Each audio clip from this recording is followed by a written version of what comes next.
नमस्कार साथियों, स्वागत है और मैं हूं अंकित अवस्थी। आप हैं मेरे साथ में एक ऐसी घटना पर चर्चा करने के लिए जो ओवरऑल तो हम सबके लिए अच्छी है, लेकिन ये घटना जो है वो दो राज्यों के बीच में विवाद का कारण भी बनी हुई है।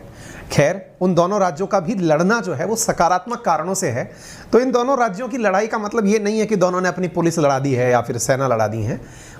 मुद्दा ये है कि एक दूसरे के ऊपर तकरार चल रहा है। खैर, दोनों ही राज्यों के अंदर वर्तमान में सरकार एक ही पार्टी की है और फिर भी तकरार होना ये दर्शाता है कि जब हम फेडरलिज्म की बात करते हैं तो फेडरलिज्म के अंदर जो कंपैरेटिव फेडरलिज्म है, कोऑपरेटिव फेडरलिज्म के साथ साथ वो भी साथ साथ चल ही रहा है। एक प्रकार का ऐसा संघवाद जिसमें राज्य एक दूसरे के साथ कंपटीशन कर रहे हैं, है ना। ये अच्छी चीज है क्योंकि यही अल्टीमेटली गोल भी होना चाहिए हर राज्य का कि वो विकास की लड़ाई में एक दूसरे के साथ आगे निकलने की लड़ाई लड़ेगी। ये मौका तो मेरे पास होना चाहिए था। तो क्या है ये घटना, आइए मैं बताता हूं। और इसमें सबसे इंटरेस्टिंग बात ये है, राजनीति अपनी जगह है, हम उसको भी स्थान देंगे, लेकिन आपको जो अच्छी बातें पता होनी चाहिए, देश के हित में क्या है, उसको हम आज के सेशन में चर्चा में लेंगे। जैसा कि आप सभी जानते हैं, दुनिया के अंदर ताइवान का स्थान पूरी दुनिया के लिए सेमीकंडक्टर के कटोरे के रूप में समझा जाता है। यूं समझिए कि जिस प्रकार से अनाज के कटोरे के रूप में आप लोग यूक्रेन का नाम सुनते आए हैं, चीनी के कटोरे के रूप में क्यूबा का नाम सुनते आए हैं, जो कि आजकल ब्राजील को भी कहा जा रहा है, वैसे ही समझिए कि दुनिया के लिए अगर पदार्थ पैदा होने वाली चीज जो है वो अगर सेमीकंडक्टर होती, खेतों से उगती, तो शायद सेमीकंडक्टर का कटोरा ताइवान होता। आप सबको मैंने कई बार कई सेशनों में ये बात जानकारी देकर बताई है कि अगर किसी भी प्रकार से कोई एक स्थान, यानी कि अगर चीन और अमेरिका इन दोनों के बीच में कोई भी टसल रहती है तो सबकी टसल का मुख्य केंद्र बिंदु ताइवान है। आपने अगर मेरा कल का वो सेशन देखा हो जिसमें मैंने अजरबैजान और आर्मेनिया की लड़ाई के बारे में चर्चा की थी, तो मैंने यही कहा था कि आर्मेनिया के साथ में कोई आके खड़ा इसलिए नहीं हो रहा है क्योंकि इसकी पेइंग कैपेसिटी नहीं है। अगर इसके पास पैसा होता तो सभी लोग इसकी सहायता करने के लिए आ जाते, बिल्कुल वैसे ही जैसे ताइवान के लिए आ गए, बिल्कुल वैसे ही जैसे यूक्रेन के लिए आ गए। तो ताइवान के पास ऐसा क्या है? तो सब सेमीकंडक्टर डिवाइसेस बनाने की फैक्ट्रीज हैं। दुनिया का अगर हम एक छत्र आंकड़ा निकालें तो 40% से ज़्यादा सेमीकंडक्टर बना के ताइवान दुनिया को सेल करता है। सेमीकंडक्टर का मार्केट अगर देखा जाए तो $550 बिलियन से ऊपर का सेमीकंडक्टर का मार्केट है। ये किसी देश के कुल एक्सपोर्ट से ऊपर का मार्केट है। ताइवान अपने आप में देखा जाए ना, अगर एक कंट्री के रूप में कंसीडर किया जाए तो दुनिया के टॉप 10, टॉप 20 एक्सपोर्टिंग कंट्रीज में निकल करके आ जाए। तो अब सेमीकंडक्टर क्या होते हैं ये बताने की हालांकि आवश्यकता नहीं होनी चाहिए, पर फिर भी मैं आपकी सहूलियत के लिए केवल इतना कह दूं कि अगर आपके इस मोबाइल की स्क्रीन में या फिर इस मोबाइल के साथ साथ लैपटॉप में, जहां पर भी आप मुझे देख रहे हैं, अगर सेमीकंडक्टर ना हुआ होता तो ना तो आप डिस्प्ले पर मुझे देख पा रहे होते और ना ही आप मुझे सुन पा रहे होते। वो तमाम चीज़ें जो आपको इतनी बड़े से शरीर को, जो 6x6 का शरीर आपके सामने दिखाई पड़ रहा है, 4x4 स्क्रीन पर दिख रहा है, यदि ये व्यक्ति आपको इतना सा बन के दिखाई दे रहा है तो इस सब में जो टेक्नोलॉजी है ना वो सेमीकंडक्टर की ही है। आसान भाषा में यूँ समझ लीजिए, जिन्हें आप कई बार चिप भी कहते हैं। अब इन डिवाइसेस के ऊपर काफ़ी चर्चाएं पहले भी होली हैं। आपको याद होगा मैंने कई सेशन ऐसे किए हैं और आपने अगर ध्यान से सुना भी हो तो आप थम्स अप करके मुझे बताएं। इसमें मैंने कहा है कि भारत फ़ायदा उठा सकता है अमेरिका और चीन की लड़ाई का। कैसे? जब चीन ताइवान पर हमला करने के बारे में विचार करेगा तो ओवरऑल ताइवान के अंदर सेमीकंडक्टर मार्केट पर बड़ा नुकसान होगा, और अगर सेमीकंडक्टर मार्केट पर नुकसान होगा तो इंडिया को चाहिए कि वो वहाँ की कंपनी से कहे कि इंडिया आ जाओ। साथियों, आपको जानकर खुशी होनी चाहिए कि ताइवान की एक बहुत बड़ी कंपनी जिसका नाम है फॉक्सकॉन, उस कंपनी ने भारत की एक बहुत बड़ी कंपनी जिसका नाम है वेदांता वही जो जिंक स्मेल्टिंग के लिए भी जानी जाती है, अनिल अग्रवाल जी वाली, उसके साथ में टाई अप किया सो किया, जगह तक फाइनल हो गई। जगह में गुजरात फाइनल हुआ। इन्वेस्टमेंट की अगर बात करें तो इस प्रोजेक्ट में इन्वेस्टमेंट होने जा रहा है 1.54 लाख करोड़ रुपए का, जिसे कुछ अखबारों ने लिखा है $20 बिलियन, कहीं कहीं लिखा गया है $22 बिलियन डॉलर की कीमत के आधार पर। लेकिन अगर मैं $20 बिलियन भी मानकर चलूं तो आप फिलहाल के लिए इतना समझ लीजिए कि पाकिस्तान के अंदर जो फॉरेक्स है उससे 3 गुना ज़्यादा यह रकम होती है, जो कि फॉक्सकॉन और वेदांता मिलकर के लगाने जा रहे हैं। तो आप सर बताने क्या वाले थे? थंबनेल तो कहता है कि 2 राज्य एक कंपनी को लेकर भिड़ गए। आप बताने क्या चाह रहे थे? राज्यों की तो बात आई नहीं। मैं ये बताने जा रहा था कि जो इन्वेस्टमेंट होने जा रहा था वो इन्वेस्टमेंट कौन से राज्य में हो, इसे लेकर विवाद हुआ है। कौन से राज्य में हो? गुजरात फाइनल डेस्टिनेशन बन चुका है। लाइन में कौन था? महाराष्ट्र था। महाराष्ट्र की जगह गुजरात बन गया तो राजनीति तो होनी ही थी। हाल ही में सत्ता गंवा चुके ठाकरे परिवार ने इसके ऊपर शुरुआत में ही कटाक्ष करने शुरू कर दिए कि देखा, हम गए और हमारे जाते ही ये कंपनी निकली और पहुंच गई गुजरात। अच्छा, बाय द वे, गुजरात में इलेक्शन ईयर है, चुनाव होने हैं, तो चुनाव में सरकारों को दिखाना भी पड़ता है कि हमने क्या कुछ आपके लिए किया। खैर, चुनाव तो पूरे देश में कभी ना कभी कहीं ना कहीं चल ही रहे होते हैं, इसलिए हर तरक्की की राह को अगर चुनाव से जोड़कर भी देखा जाए तो चुनाव तो अपनी जगह है, लेकिन तरक्की साथ में मिल ही जाएगी। चुनाव अगर गुजरात में है तो कहीं ना कहीं किसी ना किसी राज्य को तो बने हुए पदार्थ का फायदा मिलेगा। अगर अनिल अग्रवाल जी की बातों को माना जाए तो उनका कहना है कि अगर इंडिया में इस प्रकार सेमीकंडक्टर और चिप बनने लग गई जो हम बनाने जा रहे हैं, तो वो दिन दूर नहीं जब 1 लाख रुपए का लैपटॉप 40,000 रुपए का मिलने लगेगा। यानी कि बात तो फायदे की है।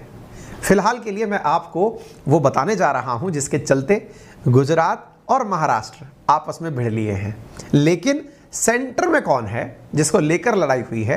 वो है वेदांता और फॉक्सकॉन। तो उम्मीद है कि आप लोगों को ये लिखी हुई लाइन अच्छे से समझ में आ जाए। MOU signing ceremony, government of Gujarat, Vedanta Foxconn group. Vedanta Foxconn group का मतलब समझ में आ जाना चाहिए। वेदांता इंडियन कंपनी है, अनिल अग्रवाल जी इसके मालिक हैं। फॉक्सकॉन ताइवान की कंपनी है। अब ये फॉक्सकॉन कंपनी नाम शायद आप लोगों ने ना सुना हो, लेकिन मैं आपके साथ में इसे साझा करना चाहूँगा कुछ और तरीके से, ये बताते हुए कि फॉक्सकॉन किस किस को क्या क्या देती है, कौन सी कंपनी इस फॉक्सकॉन की वजह से चल रही हैं। ताइवान के अंदर अगर 40% माल बनाया जा रहा है तो इसके द्वारा बनाया जा रहा है। आप इधर देखिए साहब, आप इस तरह से अंदाजा लगा लिए कि अगर नॉर्थ अमेरिका को चिप की जरूरत पड़ती है तो उसको चिप देने वाली कंपनी फॉक्सकॉन कौन से प्रोडक्ट को अपना चिप बेच रही है? अमेजन को, एप्पल को, ब्लैकबेरी को, सिस्को को, गूगल को, HP को, डेल को, इंटेल को, माइक्रोसॉफ्ट को, मोटोरोला को, एसर, हुआवे, लिनोवो, सोनी, ये मैंने वो सारे नाम लिए हैं जो इलेक्ट्रॉनिक्स के आइटम में अपने आप को लीडिंग ब्रांड समझते हैं। तोशिबा, शाओमी, ये सारे वो नाम हैं जिनको आप लोगों ने कहीं ना कहीं कभी ना कभी अपने जीवन में जरूर यूज किया होगा, यदि आज आप मुझे ऑनलाइन सुन रहे हैं। कारण ऑनलाइन को लाने में इनका बहुत बड़ा योगदान है। आप यूज करें ना करें, मैं यूज कर रहा हूं। एक तरफ एप्पल चल रहा है, एक तरफ डेल चल रहा है, एक तरफ HP चल रहा है। इन सब में कहीं ना कहीं इनका उपयोग है। तो आप इससे अंदाजा लगा लीजिए कि इसके कस्टमर्स कौन कौन हैं। हाँ, नाम इनका नहीं होता है क्योंकि ये केवल चिप ही तो बना रहे हैं। ये वो वाली बात है कि अंकित अवस्थी बोल भले ही रहे हैं, लेकिन अंकित अवस्थी ने किन किन साधनों का उपयोग किया हुआ है उनकी कोई चर्चा नहीं कर रहा है। भाई, ये आज मेरे हाथ में स्विचर है जो स्लाइड बदल रहा है, मैं आपके सामने खड़ा हूं, माइक से मेरी बात जा रही है, कैमरा मुझे रिकॉर्ड कर रहा है, ये सब चीजें मिलकर के तो ही ये सारा कंटेंट बनकर सामने आया है। चर्चाएं तो नहीं हो रही है ना। एग्जैक्टली वो वाली बात है। चर्चाएं फॉक्सकॉन की होती नहीं है, लेकिन काम की कितनी बड़ी कंपनी है आप इससे अंदाजा लगा लीजिए। सेमीकंडक्टर का अगर मैं मार्केट डिस्कस करूं तो 2021 में $550 बिलियन की दुनिया भर के अंदर केवल और केवल सेमीकंडक्टर की सेल थी। आप अंदाजा लगाइए इलेक्ट्रॉनिक्स का मार्केट कितना बड़ा है। बाय द वे, इंडिया ने कितना इंपोर्ट किया आप इससे अंदाजा लगाइए। हमने $10.5 बिलियन का सेमीकंडक्टर इंपोर्ट किया है। ऑब्वियसली बात है, इंपोर्ट करने के लिए या तो ताइवान या चाइना, और जिस दिन ताइवान पर हमला कर दिया चाइना ने तो फिर शायद अमेरिका। तो ऐसी स्थिति के अंदर इंपोर्ट का अपने आप में बहुत बड़ा महत्व है। अगर मैं आपको यह बताऊं कि कितना कितना किस देश को रिक्वायरमेंट है, ये सब वो फैक्ट्स हैं जिन्हें मैं बता करके भी आपको केवल इतना ही कहूंगा कि ये अल्टीमेटली आपको महत्व ही समझाएंगी, इसके अलावा कुछ नहीं। आपको मालूम होना चाहिए, कोरोना काल के अंदर सेमीकंडक्टर डिवाइसेस की सप्लाई ना हो पाने के कारण इंडिया का मार्केट बुरी तरह प्रभावित हुआ था। जितनी भी आजकल के ज़माने की आने वाली कार हैं उनके अंदर जो आप डिस्प्ले देखते हैं, जो म्यूजिक सिस्टम आप सुनते हैं, उन सब में सेमीकंडक्टर का रोल है। यही कारण है कि बड़ी बड़ी कंपनी केवल चिप ना आ पाने के कारण गाड़ियां डिलीवर नहीं कर पा रही थी। इंडिया में ऑटो कार इंडस्ट्री के अंदर रिसेशन सा फील हो रहा था। हालांकि अब चीज़ें दुरुस्त हुई हैं और गाड़ियां मिलना भी शुरू हुई हैं क्योंकि सेमीकंडक्टर की सप्लाई शुरू हो गई है। इंडिया ने इस मामले को अच्छे से भुनाया। इंडिया ने कहा यार ऐसे काम नहीं चलेगा, कुछ तो फायदा उठाना पड़ेगा इस चीज़ का, क्योंकि ब्लेसिंग इन डिस्गाइज होती है, आपदा में अवसर होता है, और जब अवसर है तो क्यों ना भारत उसका फायदा उठाए। और भारत ने फायदा उठाने का ठाना, और वो किस प्रकार से? बोले भाई सुनो, अपन लोग एक ऑफर रिलीज कर देते हैं, दुनिया भर में सेमीकंडक्टर का संकट है, ताइवान चाइना लड़ रहे हैं, हम तो कुछ नहीं केवल PLI स्कीम लिंक कर देते हैं। बोले क्या होता है ये? प्रोडक्शन लिंक इंसेंटिव स्कीम, कि माल पैदा करो, हमसे और माल ले जाओ, हमसे सस्ते दरों पर चीजें ले जाओ, आप तो बस काम दे दो इंडिया के लोगों को, इंडिया के लोगों को रोजगार मिल जाए, बस इतना कर दो, बाकी सब संभाल लेंगे हम। और साथियों यही कारण है कि प्रधानमंत्री ने खुद के द्वारा इस MOU को साझा करते हुए लिखा कि ये वो घटना है जिससे कि 1 लाख लोगों को रोजगार मिलेगा। ये गुजरात के CM और PM दोनों की तरफ से ये न्यूज़ है, आप देख सकते हैं। भारत के प्रधानमंत्री ने खुद ने अपने द्वारा शेयर करते हुए लिखा कि वेदांता और फॉक्सकॉन के बीच जो मेमोरेंडम ऑफ अंडरस्टैंडिंग अभी साइन हुआ है, यानी कि हम मिलकर के काम करेंगे गुजरात के अंदर, उससे 1 लाख लोगों को रोजगार मिलेगा। और साथियों माना कि यह निवेश गुजरात में आया है, गुजरात का ही लेवल ऊंचा बढ़ेगा क्योंकि इन्वेस्टमेंट डायरेक्टली वहां आ रहा है, लेकिन इनडायरेक्टली सभी को रोजगार मिलेगा। जो काबिल हैं वो पहुंच जाएंगे, जिनको ये टैलेंट पता है कि किस तरह से काम करना है, वो सब लोग जहां पे भी होंगे वहां पहुंचेंगे, और इस वजह से देश में ओवरऑल ग्रोथ होने की बात की जा रही है। प्रधानमंत्री ने न्यूज साझा की। न्यूज साझा करने के साथ साथ अनिल अग्रवाल जी ने भी ये अपने द्वारा न्यूज साझा करते हुए कहा कि ये अपने आप में एक बहुत बड़ी रियलिटी है जो आने जा रही है। देश के तमाम नेताओं ने ट्वीट्स कर करके ये सारी जानकारियां देना शुरू किया। अब हम चर्चा करते हैं कि साहब ये बात हुई कहां से, कैसे आई, किस तरह से सारी चीजें निकली। मैं बताता हूं। जब मैंने आपसे कहा कि देश ने production link incentive scheme launch करी, कौन सी? कि हमारे देश में सेमीकंडक्टर क्यों नहीं बनाए जाते, इस बारे में देश के द्वारा लास्ट ईयर 2021 में मैंने आपको पढ़ाया था, बहुत सारे सेक्टर्स में हमने प्रोडक्शन लिंक इंसेंटिव स्कीम। आज मैं आपको इसका सही मायने में अर्थ बताऊंगा कि PLI स्कीम का मतलब क्या होता है। मैंने कई बार बताया है लेकिन आप लोग प्रैक्टिकली समझ नहीं पाए। आज इस पूरे मुद्दे को अगर आप ध्यान से सुन लिए तो आपको PLI यानी प्रोडक्शन लिंक इंसेंटिव स्कीम का मतलब समझ में आ जाएगा। देखिए यहां पर लिखा है कि 76,000 करोड़ रुपए का भारत सरकार ने बजट अनाउंस किया। कईयों को लगा लो जी मजा ले लिया साहब। मजा कैसे ले लिया? प्रधानमंत्री ने 76,000 करोड़ देखे भी हैं कभी? इतना पैसा कोई कैसे दे सकता है जेब से निकाल के? जनाब दे नहीं रहा है, कह रहा है कि ये पैसे मैं कमा सकता था अगर तुमने ये काम किया होता, तो मैं अब नहीं कमाऊंगा। बोले मतलब? ये बिल्कुल वैसे ही है कि हम जैसे लोग ये कह दें कि हम YouTube पर बिना एडवर्टाइजमेंट के, बिना कोई भी प्रमोशन किए आपको फ्री में पढ़ाएंगे। ये हमारे द्वारा एक इन्वेस्टमेंट ही कंसीडर किया जाएगा फिर। लेकिन ऐसा तो नहीं है। एडवर्टाइजमेंट भी आते हैं, प्रमोशन भी होता है, क्योंकि अल्टीमेटली उन्हीं से रेवेन्यू जनरेट होता है। तो भारत के प्रधानमंत्री ने या सरकार ने यह अनाउंस किया कि हमारी PLI स्कीम 76,000 करोड़ रुपए की है। इसका मतलब है आप काम करो, मैं आपके काम पर कोई एडवर्टाइज नहीं लगा रहा, मतलब कोई टैक्स नहीं लगा रहा। नंबर दूसरा, मैं अपनी तरफ से कुछ भी नहीं थोपूंगा कि मुझे इतना रेवेन्यू दो, इतना करके दो, ये जमीन इतने की बेचो, कुछ नहीं। आप तो बस काम करो। बोले उससे क्या होगा? जनमानस का भला होगा। बोले कैसे? रोजगार मिलेगा।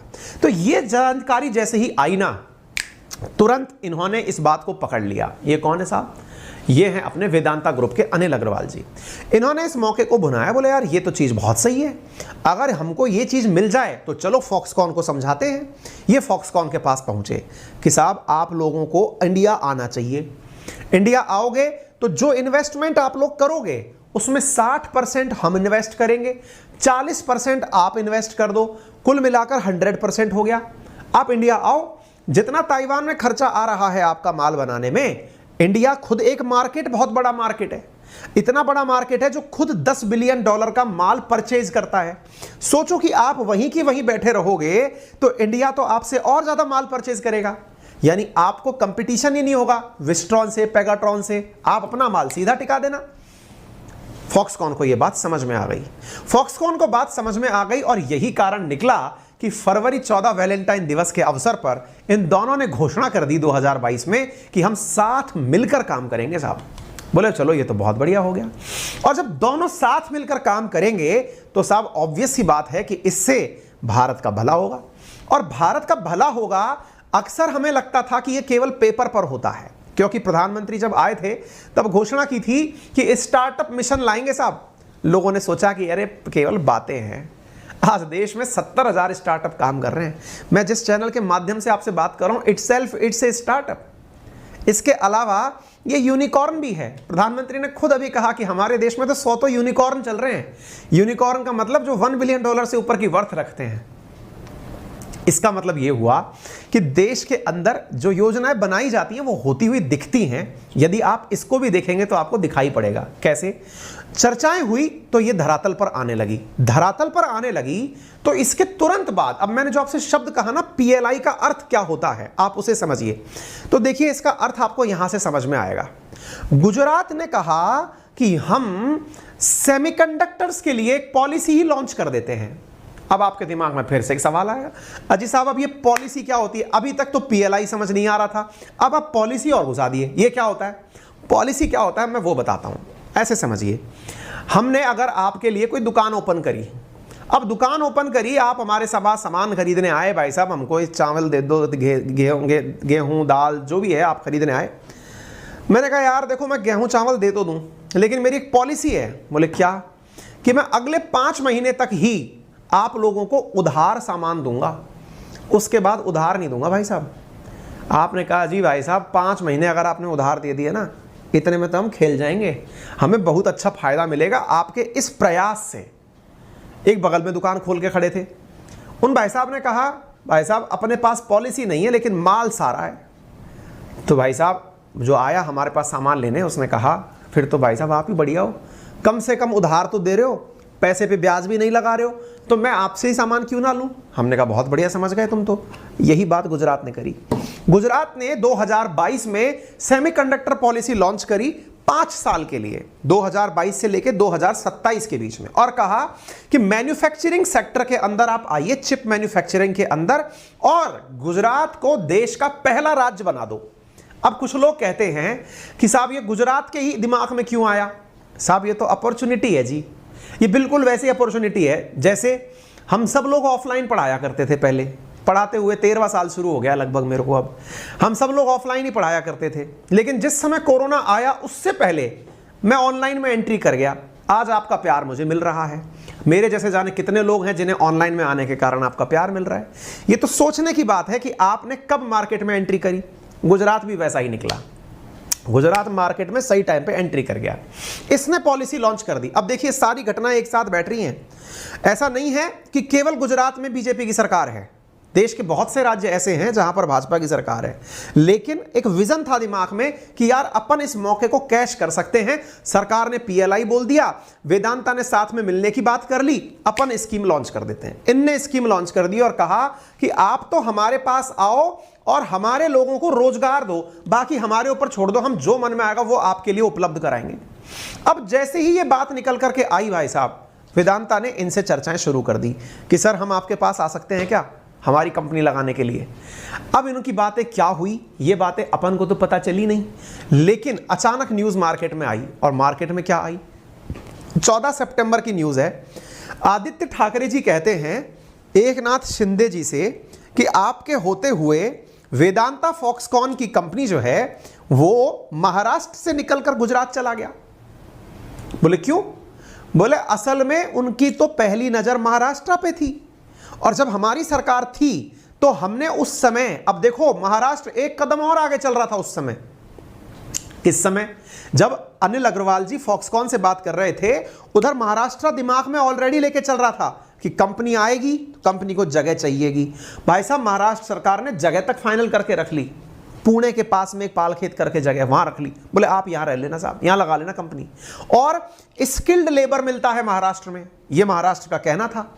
एक तरफ तो महाराष्ट्र के कई बार जब संगठन कोई वो करते हैं, विरोध करते हैं, तब कहते हैं कि माइग्रेंट्स हमारे यहाँ क्यों आते हैं। वहीं दूसरी ओर जब कोई कंपनी आती है तो उसको ये दिखाते हैं कि स्किल्ड लेबर हमारे यहाँ पर है तो आप यहीं आइए। ये बड़ा ही मतलब विरोधाभासी बयान है। आपको मालूम है कि महाराष्ट्र में जब भी कोई विरोध होता है तो यूपी बिहार वालों के नाम पर होता है कि भाई ये लोग हमारे यहाँ के आकर रिसोर्सेज पर कब्जा कर लिए। लेकिन महाराष्ट्र सरकार जब थी तो वो क्या कह के प्रचार प्रसार करी कि हमारे पास स्किल्ड लेबर है। अरे साहब, लेबर आई कहाँ से? आप या तो उसकी इज्जत कर लीजिए या मत करिए, कंफ्यूजन तो आप ही के मत में है ना। खैर, हम इस राजनीति को फिलहाल के लिए साइड में रखते हैं। स्किल्ड लेबर का लालच देकर पुणे के बगल में जमीन पकड़ाने की बात इन्होंने कर दी थी। ये बातें निकल कर आई। राज ठाकरे जी ने अपने द्वारा सारी बातें यहां लिखी कि साहब 1,58,000 रुपए का इन्वेस्टमेंट आ रहा था। हमने तेलगांव नामक जगह है पुणे के पास, वहां जगह फाइनल कर दी थी। लेकिन एकनाथ शिंदे जी के होते हुए वो जगह यहां से निकलकर गुजरात कैसे चली गई। फिर राज ठाकरे जी का बयान आया, आदित्य ठाकरे जी के चाचा जी का। उनने भी यही बात करी कि बोले ये क्या हो रहा है। इधर की तरफ साहब धे धमाल आदित्य ठाकरे जी और चीजें निकाल रहा है। और क्या निकाल रहा है? उनने कहा कि ना केवल इतना ही बल्कि महाराष्ट्र से बहुत बड़ी बड़ी जो कंपनीज हैं जो कि दवाइयां बनाती हैं वो कंपनी भी निकल कर चली गई। ये चल क्या रहा है? आप गुजरात में ले जा रहे हो, हिमाचल प्रदेश में ले जा रहे हो और किसी दूसरे राज्य में लेकर आंध्र प्रदेश, हिमाचल प्रदेश, आंध्र प्रदेश इनमें लेकर चले जा रहे हो। गुजरात महाराष्ट्र में क्यों नहीं आ रहा है? इन्होंने इस बात को सही उठाया। मुझे अच्छा क्या लगा इसमें? मुझे अच्छा ये लगा कि देखिए विकास के नाम पर लोग लड़ रहे हैं। अभी तक विधायक के नाम पर लड़ते थे कि हमारा विधायक क्यों ले लिया, लेकिन आज लड़ाई इस बात की हो रही है 1,58,000 करोड़ का इन्वेस्टमेंट हमारे राज्य में आना चाहिए था, क्यों नहीं आया। इस तरह से अगर राज्य लड़ने लग जाए ना, देश को तरक्की से कोई नहीं रोक सकता। लड़ो, इस चीज पर लड़ो, है ना। पार्टी लड़े, इस चीज को लेकर लड़े कि ये डेवलपमेंट हमारे यहां आना चाहिए था। ये सच्चा भारत अब है कि हाँ भाई लड़ो। अपोजिशन की तरफ से दे धमाल मैसेज सब तरफ से आ रखे हैं। शरद पवार जी कहते हैं कि मैं तो तभी मानूंगा जब प्रधानमंत्री जी इस सेमीकंडक्टर वाली कंपनी को महाराष्ट्र ला के लाए हैं, तब जाकर के मैं उनका स्वागत करूंगा। भाई साहब, बात अच्छी थी लेकिन थी डेवलपमेंट की। ऐसी स्थिति में गुजरात से ये जो मामला निकल कर गया यहां पर, सॉरी महाराष्ट्र से गुजरात जो मामला गया, इसके बारे में लोग तलाशने लगे। क्या तलाशने लगे? कि यार बाकी तो सब सही है, केवल ये बताओ कि गुजरात ने ऐसा क्या दे दिया अनिल अग्रवाल जी को कि वो महाराष्ट्र से निकलकर गुजरात चले गए। अच्छा, ये तो आपके मन में भी सवाल आना चाहिए। आपके मन में तो केवल एक ही चल रहा होगा। आंसर मैं पहले ही बता देता हूं आपको कि साहब गुजरात में चुनाव है, मोदी जी को दिखाना है गुजरात में तुम्हारे लिए कुछ किया मैंने, 1 लाख रोजगार के लिए देखो प्रचार कर दिया। इससे क्या होगा? पर लोगों की नज़र में आ जाएगा कि वाह साहब मोदी जी, क्या वाह मोदी जी, वाह हो जाएगा एकदम बढ़िया से। और कुछ नहीं है, मोदी जी ने फोन किया होगा अग्रवाल जी को कि अग्रवाल जी बस आ जाओ आप तो इधर, बाद में समेट लेंगे, अपना ही तो है सब कुछ। ऐसा हुआ होगा सर। मैं तो आपको अंदर की बात बता रहा हूँ, अब ये लोग कुछ भी कहें, ऐसा नहीं है। अनिल अग्रवाल जी व्यापारी आदमी है, उन्होंने देश में इन्वेस्टमेंट करना था, जहां चाहे वहां कर सकते हैं। उनके सामने हर राज्य ने अपने अपने तरह से लेवल पर अपने ऑफर दिए कि आप हमारे राज्य में आएंगे तो इतना % पाएंगे, दूसरे राज्य में जाएंगे तो इतना % पाएंगे। तो चलिए आपको लेके चलते हैं। तो साहब यहां पर जब बात आने लगी तो 1,000 एकड़ जमीन की जरूरत थी। किनको जगह जरूरत थी महाराष्ट्र से और गुजरात से अनिल अग्रवाल जी को। 1,000 एकड़ जमीन टेक्निकली थोड़ी महंगी जमीन कही जा सकती है। महंगी जमीन के लिए साहब पैसे भी खर्च होते हैं। ऐसी स्थिति के अंदर बात निकल कर आई और वो ये थी कि इस प्रोजेक्ट को महाराष्ट्र सरकार अपने द्वारा कुछ चीजें ऑफर कर रही है। क्या ऑफर कर रही है? इधर देखिए, capital subsidy of 30% for setting up plant at Telgaon industrial area. इसका मतलब समझ रहे हैं आप? आपका जितना पैसा इस फैक्ट्री को बनाने में लगेगा, जो कैपिटल इन्वेस्टमेंट आएगा उसका 30% हम माफ कर देंगे। और बोलिए, और तो और हम आपको एक power tariff subsidy of rupees work per unit, यानी जितनी में बिजली किसी और को मिलती है उससे 1 रुपया कम में बिजली आपको दे देंगे। और बोलिए, इसके साथ साथ 750 megawatt captive solar power generator, वो यूनिट आपकी बगल में लगा देंगे। आप लोग पूछना चाह रहे थे ना प्रोडक्शन लिंक इंसेंटिव स्कीम क्या होती है। उम्मीद है कि अब आपको ये समझ में आ रहा होगा। मैंने क्या कहा? प्रोडक्शन बढ़ाइए, उसमें इंसेंटिव के रूप में सरकार आपकी मदद करेगी। क्या क्या दिया? बिजली के अंदर 1 रुपया यूनिट कम कर दिया। आप कहेंगे 1 रुपए से क्या होता है? अरे भाई 1 रुपए से 1 रुपए से बहुत कुछ होता है। नंबर दूसरी बात, आपके लिए डेडिकेटेड पावर प्लांट लगा दिया। और बोलिए, आपका जो खर्चा आ रहा है 30% तक उसमें वेवर दे दिया आपको। ये तो बड़ी चीज है यार। आपकी जमीन जो है उसमें 30% का आपको मुनाफा मिल जाए तो ये बहुत बड़ा बात नहीं हो जाएगा। इस प्रकार के ऑफर महाराष्ट्र ने इनको दिए थे। अब आपके दिमाग में एक सवाल आएगा, सर जी एक बात बताओ, बात तो आपकी सही जा रही है, लेकिन फिर गुजरात ने कुछ क्यों नहीं दिया? टेक्निकली तो गुजरात को, मतलब गुजरात ने ऐसा क्या दिया? महाराष्ट्र ने तो खुद को बहुत कुछ ऑफर किया, पर गुजरात ने ऐसा क्या किया? मैंने कहा रुको, अभी तो पाइपलाइन में और भी बहुत थे। सब लोग अनिल अग्रवाल जी से दोस्ती करके बैठे थे, तमिलनाडु, तेलंगाना, कर्नाटका, गुजरात, सब ये अरे सर हमारे पास आओ, हम बढ़िया ऑफर देंगे, बढ़िया ऑफर देंगे। पता है मजेदार बात क्या है? कहीं से ये बात बाहर तो नहीं आई, लेकिन मीडिया हाउसेस का कहना है कि गुजरात ने इनको पूरी की पूरी 1000 एकड़ जमीन फ्री ऑफ कॉस्ट उपलब्ध करा दी। According to the sources within the Maharashtra Industrial Department, the reason could be Gujarat more lucrative offer on land related incentives. आप यहां पर देखिए, यहां पर 1000 एकड़ जमीन फ्री ऑफ कॉस्ट 99 ईयर की लीज पर, पानी समेत, बिजली समेत, concessionary fix price of 20 years इन्होंने पकड़ा दी कि लो साहब, और बोलो क्या चाहिए। मतलब समझे आप? मतलब ये हुआ कि जमीन तो फ्री में ले लो आप 1000 एकड़, और बोलो पानी बिजली आज रेट फिक्स कर लो कितने दाम पर चाहिए, हम 20 सालों तक रेट ही नहीं बढ़ाएंगे। आज बोल दो जो रेट आप बोलोगे अगले 20 साल तक के लिए आपको वो फिक्स कर दी जाएगी। अब भी पूछेंगे कि आप प्रोडक्शन लिंक इंसेंटिव स्कीम क्या होती है? अगर समझ में आ गया हो ना, एक बार थम्स अप कर दो। जितने बच्चे लाइव हो ना, केवल अभी अभी के लिए एक बार वीडियो को लाइक कर दो, ताकि ये पता चल जाए कि प्रोडक्शन लिंक इंसेंटिव स्कीम शब्द का मतलब समझ में आया कि नहीं। प्रोडक्शन को बढ़ाने के लिए इंसेंटिवाइज किया गया, जमीन फ्री, पानी फ्री, बिजली फ्री या कम दामों पर चीजें। इस तरह से गुजरात ने इस मौके को बना लिया। अब जब ये बात निकल कर आई तो साहब बात तो भागे तक जानी थी। महाराष्ट्र के बारे में सवाल आने लगे, अनिल अग्रवाल जी आपने ऐसा क्यों किया, महाराष्ट्र के पास क्यों नहीं गए? ने कहा देखिए हम हर तरह से सक्षम हैं, आने वाले समय में हम बना यहां पर सेमीकंडक्टर डिवाइसेस चिप ये रहे हैं, एक काम करेंगे बनने के बाद हम आईफोन बनाने की फैक्ट्री और लाएंगे। हैं सर आपने तो कुछ दिन पहले टाटा पढ़ाया था, टाटा कर रहा था फैक्ट्री आईफोन की, तो मैंने कहा कर रहा था, वो विस्ट्रॉन के साथ कर रहा था, ये फॉक्सकॉन के साथ कर रहे हैं कि अपन बनाएंगे ना एप्पल। यार क्या जा रहा है, एप्पल तो बड़े हर पेड़ पे उगेंगे।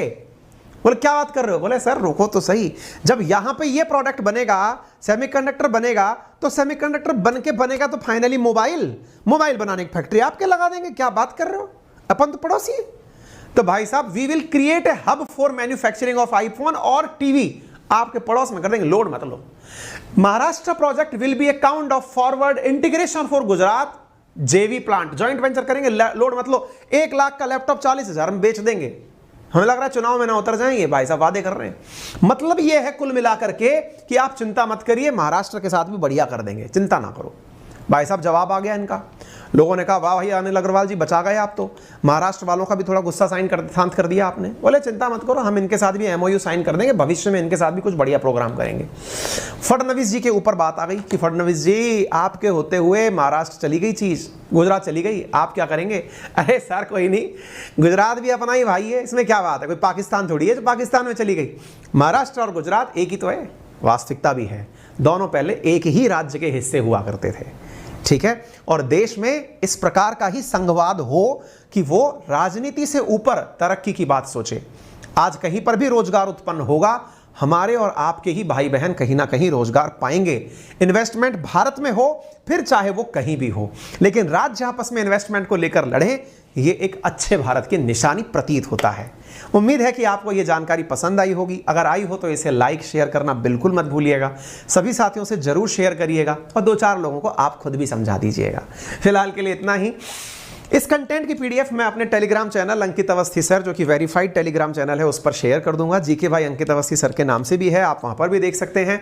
मेरा रेफरल कोड है अंकित10, जिसका यूज करके आप पा सकते हैं अनअकैडमी पर 10% discount on all type of subscriptions including UPSC, SSC, banking.